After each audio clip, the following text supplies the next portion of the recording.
IMPHAL East ki manung CHANNA LEIBA KHURAI KONSAM LEIKAI de LEIBA Khongnangthaba University de Ngac Nongmagi Oiba seminar ama Pangthok Khre Khongnangthaba University auditorium da Pangthok Iba seminar adu manipuri nat ki pukaida mahilairembi ki fida the place of educational goddess in manipuri tradition habit theme da Pangthok Iba thoramni thoramadu da NG Khomba Singh Pandit Manipur Pandit Loishang SS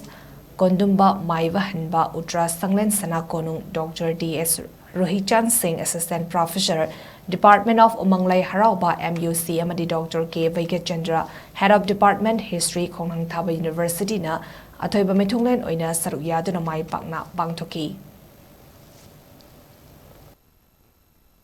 Leipak sida suhaita atei Hindu ki pak saraba leipak ta su lairendi le mali gi lairendi sarasati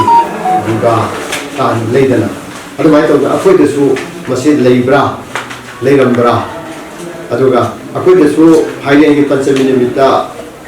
Hindu ki Pangthok sarasati puja to budo tong leidana adu sarasati puja dum tawgada natraga to pa khoi ge leipak ke han leiramba loksing gi kari haita Ibirma, Lokshingi Mabirma, Lokshingi Lairendi Leirambra. And I go missing that Pumati, Mayam Bertakama is Mahanabale, Mahi Purisulay, Mahi Lerendi Mabu, Sinjapundi, Narin Subi, Labor Markovi, Manusile Mani, Mana Queda, Mahima Sintambi, Aduna, Mabu, when Irak from the Hanabale, other Aquagi. Lady was a great make saying that Queen and Parks hours, the sons in the Pangthok, but it not really.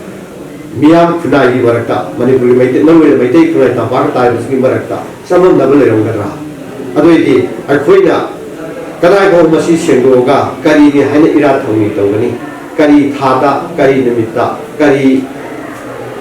Posagna, Kari Marana, Iratoni Toraga, Mahi Lai Viva from the Gepri, Mahigi,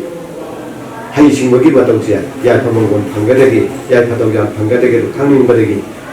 Iram Damsila. Khang hai ba tongan ba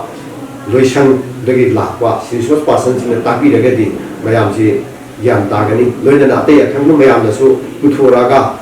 haina raga hangara ga tanara khana minara di hena ma pung phara khami na du wa khaina du ngam ba oiga na phalaga madu khangje ni de ko su Pangthok